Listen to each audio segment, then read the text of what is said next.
नमस्कार दोस्तों, स्वागत है एक बार फिर आपके अपने YouTube चैनल जीवा स्टडी पर। मैं वरिष्ठ अध्यापक मुकेश कुमार जंगड़ आपका स्वागत करता हूं। तो जैसा कि आपको पता है कि सेकंड ग्रेड जो सामान्य शिक्षा की भर्ती है उसका जो है नोटिफिकेशन जारी कर दिया गया है और पिछले वीडियो में मैंने आपको बता भी दिया।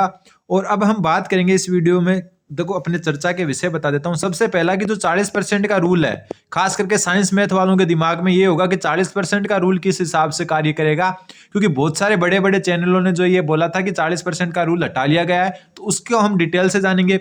दूसरी बात करेंगे एग्जाम डेट की, कि एग्जाम जो है ना आपका वो कब तक हो सकता है, ठीक है। और तीसरी जो बात होगी पदों की संख्या में वृद्धि की, क्योंकि अभी उपेंद्र यादव का एक ट्वीट आया है कि पदों की संख्या में वृद्धि से संबंधित ट्वीट है, उसकी भी हम जो है चर्चा इस वीडियो में करेंगे। उससे पहले अगर आप चैनल जीवा स्टडी पर नए हैं तो चैनल जीवा स्टडी को सब्सक्राइब कर दें, और अपनी क्लासेज वगैरह भी चल रही है इस पर, तो एक बार मेरे कहने पर आप सब्सक्राइब कर सकते हो। तो जैसा कि आपको पता है 2129 पदों पर जो है विज्ञप्ति जारी हो चुकी है, और आपका जो इसमें अप्लाई करने की डेट है वो भी आपको पता हो चुकी होगी कि अप्लाई आप कब से कर सकते हो, 26 दिसंबर 2024 से 24 जनवरी 2025 तक। और मैंने पिछले वीडियो में जल्दबाजी में जो है इसको 24 जनवरी 2024 बोल दिया था, और एक बार जो है जोश जोश में जो है 24 जनवरी 2022 भी बोल दिया था, तो उसको थोड़ा सा करेक्ट कर ले यहाँ पे। वैसे तो आप कॉमन सेंस के हिसाब से करेक्ट कर सकते हो कि 26 दिसंबर से जो है आपके आवेदन की प्रक्रिया शुरू होगी, और 24 जनवरी 2025 तक जो है ये आवेदन की प्रक्रिया चलेगी। अब हम बात करते हैं 40% रूल की, ठीक है। उसके बाद में हम एग्जाम डेट और पदवर्दी की बात करेंगे। देखो हम पहले चलते हैं पैटर्न पर। ये रहा पैटर्न। पैटर्न क्या कहता है आपका कि जो आपका पेपर 1 है, जो जीके का होता है, वो 200 नंबर का होता है और 2 घंटे का होता है, आपको पता है, और 100 क्वेश्चन होते हैं।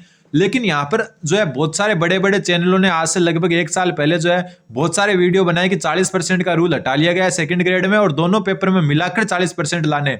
तब भी जो है जीवा स्टडी पर आपको एकमात्र जो चैनल है जिस पर यह बात मिलती थी कि 40% का रूल अभी हटा नहीं है जैसा का जैसा ही है, ठीक है। पहले था वैसा का वैसा ही है। दोनों पेपर में अलग अलग जो है 40% लाने। आप मेरे पीछे के वीडियो जाकर देखोगे ना 1 साल पहले या 7-8 महीने पहले के, तो उसमें साफ साफ लिखा है कि 40% का रूल जो है अभी भी वैसा का वैसा ही है जैसा पहले था, यानी कि दोनों पेपर में अलग अलग 40%। और उस पर बहुत सारे लोग कमेंट भी करते थे कि आपको कुछ पता ही नहीं है, झूठा ज्ञान दे रहे हो, ये दे रहे हो। तो अब मैं आपको थोड़ा और क्लियर कर देता हूं कि रियलिटी है क्या। तो देखो इसका जो पेपर 1 है ना, इसका जो है पॉइंट नंबर आप पढ़ो 6।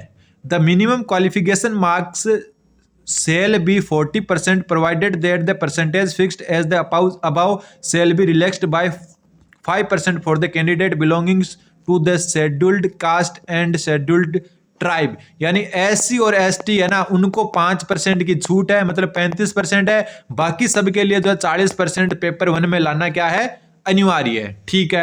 अब बात करते हैं पेपर 2 की, जिसका अलग से दिया हुआ है 300 नंबर का होता है, 2.5 घंटे का होता है, 150 क्वेश्चन आते हैं। इसमें देखो पॉइंट नंबर 5 को पढ़ो, सेम वही लाइन लिखी हुई है 40% वाली, और 5% एससी एसटी को क्या है, आपकी छूट है। मतलब दोनों जगह आपका मेंशन है। ये देखो 40% का रूल, तो 40% आपको पेपर 2 में भी लाने। भले ही बड़े चैनलों ने कुछ भी कहा हो, भले ही जो है व्यू कमाने के लिए किसी ने कुछ भी कहा हो, लेकिन मैंने जो है उस टाइम भी यही कहा था। हालांकि एक वीडियो में मैंने भी बोला था कि हट गया, लेकिन फिर मैंने इस चीज का जो है वो जो नोटिफिकेशन जारी हुआ था ना उस टाइम जो संशोधित, उसमें थोड़ा सा क्लियर से पढ़ा तो पता चला कि एस जो है आपका जो है एक नाम था यहाँ पर ईच पेपर, वो हटाया गया था सिर्फ। तो 40% आपको पेपर 1 में भी अलग से लाने, और साइंस मैथ वालों के तो यही प्रॉब्लम रहती है, और पेपर 2 में भी जो है अलग से 40% लाने। तो ये बहकावे में ना है किसी भी प्रकार के या किसी चैनल के कि 40% का रूल है ही नहीं, या दोनों पेपरों में मिलाकर है। 40% अभी भी आपको दोनों पेपरों में अलग अलग लाना है, और दोनों जगह अलग अलग मेंशन भी है, पेपर 1 में भी और पेपर 2 में भी। तो ये बात आपके क्लियर हो चुकी होगी कि अभी भी 40% का रूल यथावत है, ठीक है। अब बात करते हैं अपन जो है कि एग्जाम डेट, ठीक है। एग्जाम डेट तो देखो आरपीएससी ने जो कैलेंडर जारी किया है उसमें जो है ना तो फर्स्ट ईयर को अभी जगह दी है, ना second year sorry first grade को जगह दी है, ना सेकंड ग्रेड को जगह दी है, ठीक है। बात करते हैं कि इनका एग्जाम कब तक हो सकता है, तो 2025 दिसंबर से पहले जो आपका सेकंड ग्रेड का एग्जाम है वो थोड़ा सा मुश्किल ही लग रहा है, और आपको जो है तैयारी के लिए अच्छा खासा वक्त चाहिए भी, तो एकदम अच्छे से तैयारी करें, ठीक है। तो कम से कम मान के चले दिसंबर 2025 से पहले शायद ही सेकंड ग्रेड का एग्जाम देखने को मिले। फर्स्ट ग्रेड हो सकता है थोड़ी पहले देखने को मिल जाए, लेकिन अगर फर्स्ट ग्रेड दिसंबर में चली जाती है तो जो आपका सेकंड ग्रेड है वो और आगे चला जाएगा। अगर फर्स्ट ग्रेड आपकी अक्टूबर सितंबर में हो जाती है तो सेकंड ग्रेड आपकी दिसंबर में हो सकती है। तो कुल मिला के जो है इतना तो मानकर चलो कि 2025 दिसंबर से पहले आपका जो है सेकंड ग्रेड का पेपर है नहीं होगा। एक बात इसके अलावा ये भी कर लेते हैं, जो बीएड सेकंड ईयर वाले स्टूडेंट है या फर्स्ट ईयर वाले स्टूडेंट है उनका क्या होगा, चाहे वो बीएड हो या BSc BEd, BA BEd third year fourth year वाले हो। तो मैं आपको बता दूं, जो बीएड सेकंड ईयर में ना, वो स्टूडेंट इसमें फॉर्म फिल कर सकते हैं।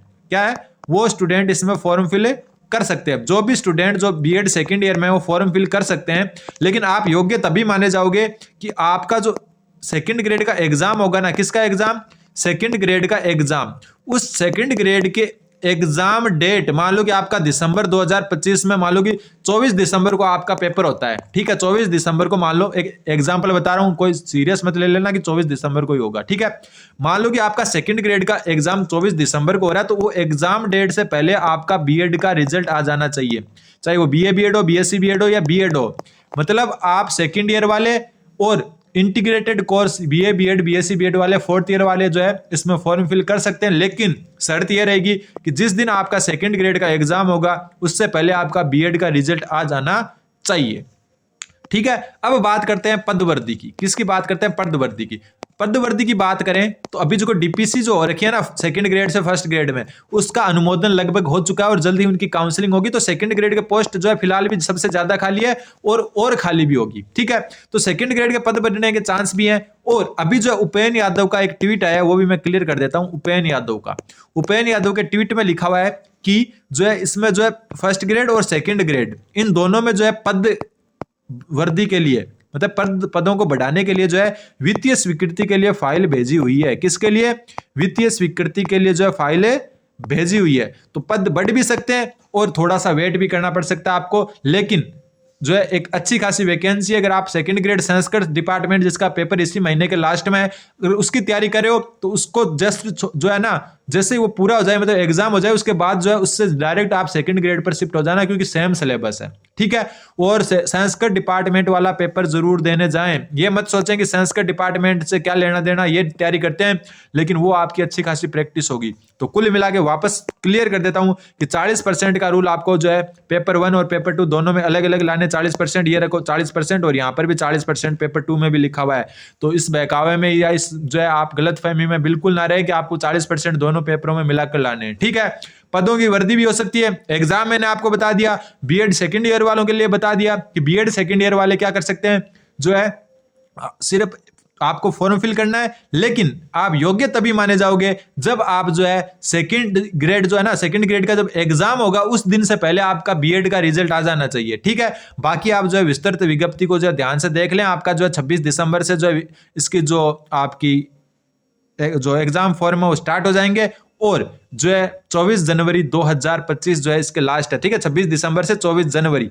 अब जिसके भी देखो हिंदी अंग्रेजी गणित संस्कृत उर्दू एवं पंजाबी सब्जेक्ट है ना, वो अगर आपने यूजी यानी कि ग्रेजुएशन में 3 साल, कम से कम 3 साल अगर लगातार पढ़ रखा है और बीएड कर रखी है आपने, तो आप क्या करोगे, इन 6 सब्जेक्ट में योग्य माने जाओगे, ठीक है। विज्ञान के लिए जो है आपका physics, chemistry, zoology, botany, microbiology, biotechnology और बायोकेमिस्ट्री, इनमें से कोई भी 2 सब्जेक्ट पढ़े होने चाहिए, तब आप क्या कर सकते हो, तब आप जो है इन विज्ञान सब्जेक्ट से जो है फॉर्म फिल कर सकते हो। अगर आपने जो मान लो कि ग्रेजुएशन है यानी बीएससी है, उसमें मैथ पढ़ रखी है, तो आप मैथ से जो है फॉर्म फिल कर सकते हो। मैथ के साथ अगर फिजिक्स और केमिस्ट्री भी पढ़ रखी है आपने, तो आप जो है मैथ और साइंस दोनों से क्या है योग्य माने जाएंगे और दोनों से फॉर्म फिल कर सकते हो। ऐसे सामाजिक विज्ञान के लिए अगर आप history, geography, economics, political science, sociology और जो पब्लिक एडमिनिस्ट्रेशन है और फिलोसॉफी है, इनमें से कोई भी 2 सब्जेक्ट अगर आपने जो है बीए में पढ़ रखे हैं, तो आप जो है एसएसटी के लिए योग्य माने जाएंगे। अगर तीसरा सब्जेक्ट आपके अगर हिंदी, अंग्रेजी या संस्कृत है,